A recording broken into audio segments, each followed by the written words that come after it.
Coming up, Councilmember Brooke Pinto is held accountable, Starbucks Workers United strikes, asking for fair wages, and how you can join the socialist fight. But first, Metro DC DSA convention wrap-up. Hello, everyone, and welcome to the MDC Dispatch. I'm your host, Tony, and I'll be bringing you the news and events from Metro DC DSA. Subscribe to the YouTube channel and be on the lookout for a new Dispatch episode every first and third Sunday of each month. MDC Dispatch welcomes a new year, and we hope all of you had a great celebration and holiday season. 2025 proved to be a pivotal year for DSA and the movement for socialism. We saw a successful campaign with Zohran Mamdani, who was just inaugurated as New York's new mayor. Closer to home, Metro DC DSA helped elect Frankie Santos Fritz to Greenbelt City Council. 2025 also had record growth of DSA, now with over 90,000 members nationwide, with 3,000 members in our local chapter. And as big as 2025 was, 2026 is slated to be even bigger. In December, Metro DC DSA hosted its local convention. The two-day event was held both in person and virtually, where hundreds of members gathered to discuss chapter business, vote on a budget, leadership, priority campaigns, and electoral endorsements. And there was a little bit of fun too, including a performance from our chapter band, Point of Disorder. Part of the convention process was chapter members voting on priority campaigns. A maximum number of 5 could be selected. Congratulations to Labor, Electoral, Bodily Autonomy, Stomp Out Slumlords, and Community Defense Working Groups on their priority campaign status for 2026. Also, 10 local DMV candidates sought Metro DC DSA endorsements for the upcoming 2026 election. This is a big deal because the chapter brings a lot of power to campaigning, such as members canvassing, as well as sharing in the chapter's prestige.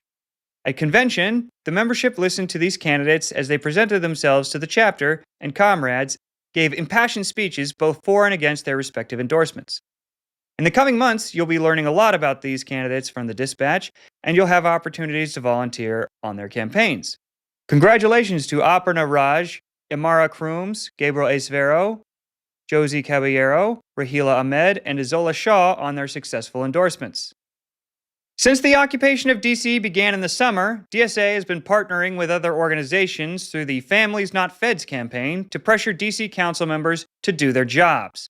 Members have shown up at council hearings, held protests and rallies, and used social media to demand Metro PD stop collaborating with ICE and hold an official D.C. council hearing about their collaboration. Families Not Feds have specifically been targeting Ward 2 councilmember Brooke Pinto. As chair of the Committee on the Judiciary and Public Safety, Councilmember Pinto has the power to call a hearing and hold the MPD accountable for their illegal collaboration with ICE and other federal agencies. For most of the winter, she has ignored these requests. But the campaign has been relentless. In December, members showed up to testify at a different hearing, which covered 5 of Pinto's bills and lasted for over 11 hours, as Pinto was told over and over again how her policies have directly allowed for Trump's Gestapo to kidnap neighbors off the street. In early December, Families Not Fed showed up at Councilmember Pinto's house, with members chanting and speaking on Pinto's role in the occupation. MDC Dispatch was there, and here's a little of what they recorded from the event. Pinto, Pinto, you can't hide! Pinto, Pinto, you can't hide! Face the people, come outside! Face the people, come outside! Pinto, Pinto, can't you see? Pinto, Pinto, can't you see? You no longer rep DC! You no longer rep DC! Pinto and Trump sitting in a tree! Attacking and terrorizing kids in DC! Give it up, give it up, give it up! We are gathered here today to wake up Brooke Pinto. We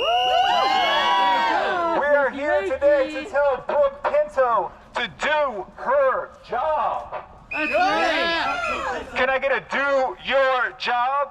Do your job! Do your job! My name is Leah and I live in ANC 1B, literally right up the street from here. And I'm speaking today because of a Black belief that as human beings, as members of the Blackfeet Nation, we have the responsibility to share our knowledge in order to keep our community safe. And every single day, my neighbors are being harassed, assaulted, and kidnapped. Parents are ripped away from their children on their way to school. People are being dragged out of their cars through smashed windows. Husbands and fathers are being kidnapped from bus stops on their way to work. And teenagers are being tackled to the ground. I've seen convoys of NPD, FBI, and HSI circling elementary schools at dismissal, agents grabbing people picking up groceries for their families, ICE idling on corners near churches, and agents covering their license plates with tape or driving cars with Uber stickers to avoid being identified. Pinto, Pinto, you're a coward! Pinto, Pinto, you're a coward! The people have all the power! People have all the power! My name is Katie. I am with the Freedom Road Socialist Organization, DC, and Brooke Pinto is truly a coward. That's right. Because if she wasn't a coward, she would be out here. That's right. If she wasn't a coward, she wouldn't have helped cover up the shooting of Philip Brown. If she wasn't a coward, she wouldn't be turning a blind eye to the continued collaboration between the feds and MPD. And otherwise, she wouldn't look away while our migrant brothers and sisters are captured and kidnapped right in our city. Ain't that right? That's right. Ain't that right? That's right. She wouldn't be capitulating to Trump's racist and reactionary agenda. Shame. Shame. Shame. Shame. Shame.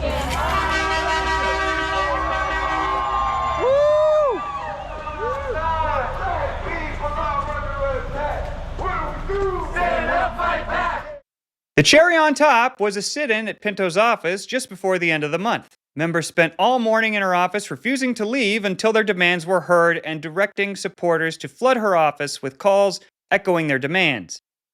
The campaign made it clear that Pinto wouldn't be able to ignore them. In the midst of the pressure campaign, Ward 4 Councilmember Janice Lewis-George filed the Safe Community Places and Policing Amendment Act of 2025, a direct response to the Families Not Fed's demands. The bill, signed onto by 4 other council members, bans the MPD from providing transportation to any federal agent for immigration enforcement, conducting surveillance or patrols as part of any immigration enforcement activity, or conducting any immigration law enforcement operations alongside federal agents, while also designating specific areas like hospitals and schools as safe community places where any coordination between MPD and federal officers is prohibited. On the heels of Lewis-George's bill and the mounting bad press against her, Pinto finally joined her fellow council members in signing a letter sent to outgoing Chief of Police Pam Smith 1 week before Christmas to ask for answers on MPD's cooperation with federal agents on law and immigration enforcement, saying that the answers will build accountability and bolster public trust. MPD's current interim chief, Jeffrey Carroll, has yet to respond to the letter, and MPD's direct collaboration with federal agents has officially continued and carried over into the new year, so the campaign isn't letting up yet. Stay tuned for upcoming actions and continue showing up for your neighbors. It's a new year for the labor movement, and the longest strike in Starbucks history continues. An unfair labor practices strike was called by Starbucks Workers United in November in response to hundreds of incidents of illegal union busting by the company, most of which are still unresolved. The union claims over 600 stores and 1,200 workers nationwide. The Dispatch visited one of those stores in Fairfax County, Virginia, last month. The weather outside was cold and bleak, but spirits on the picket line were high, with members of the community honking their horns, donating food, and even joining in the protests. Some were just finding out about the dispute. Here's a little advice for this last group from striking workers. Hi, I'm Summer. I work at the Gallows and Gatehouse Starbucks over here.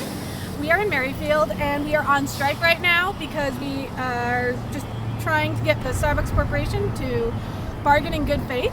I have this refund your mobile order sign because we are trying to help people get their money back when they placed a mobile order and didn't know we were striking, and so they can support us by getting their money back from Starbucks. There are 2 ways you can do this.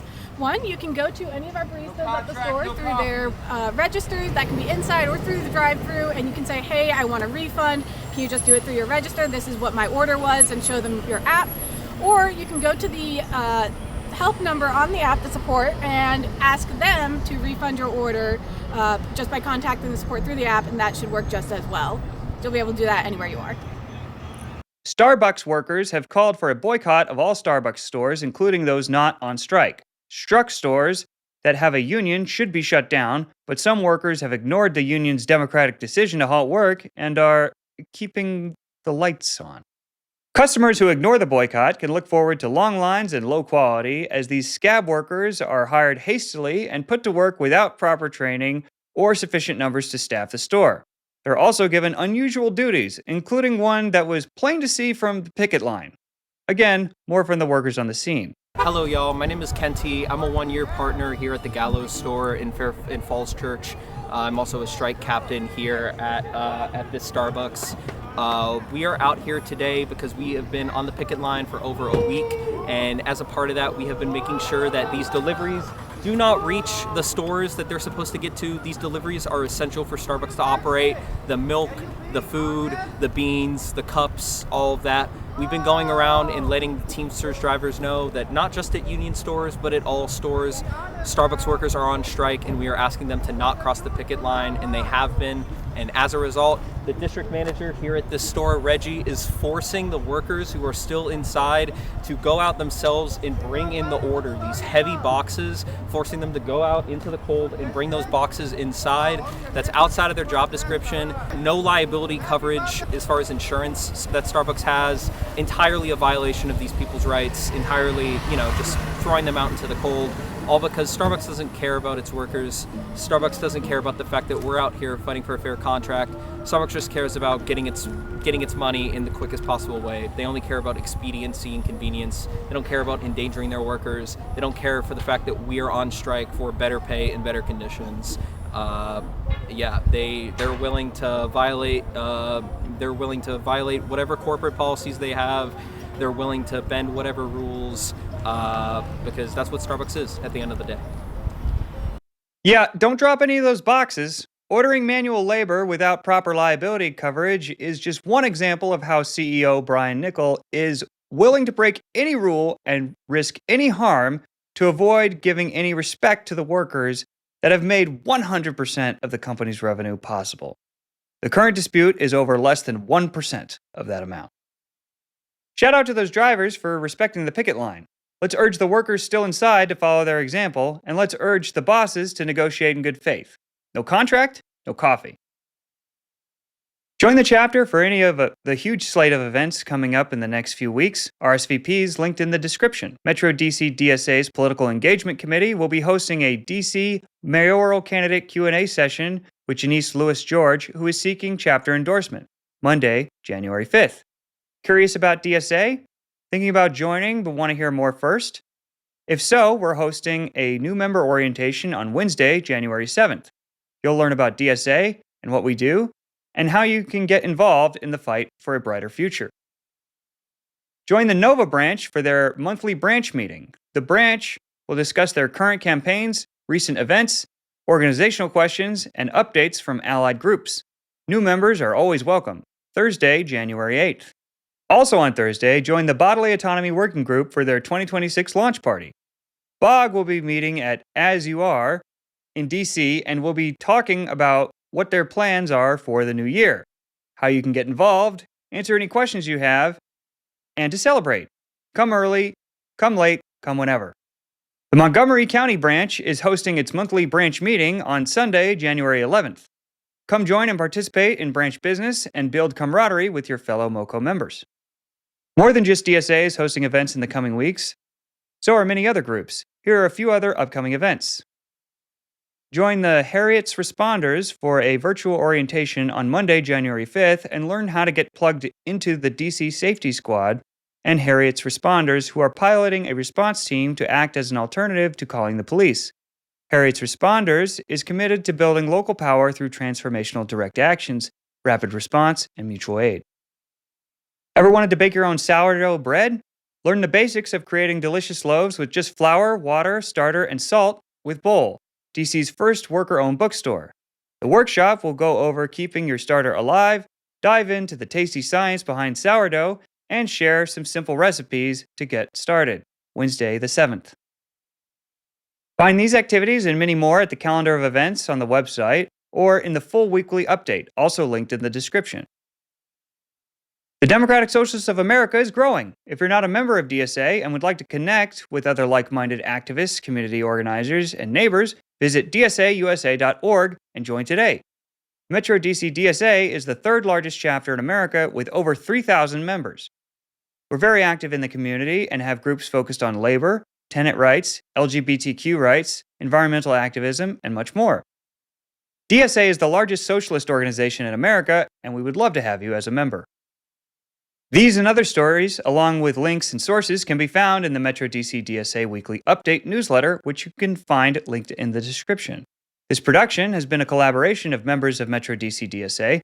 Look for new videos on the first and third Sunday every month. I'm your host, Tony. A better world is possible.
To lose.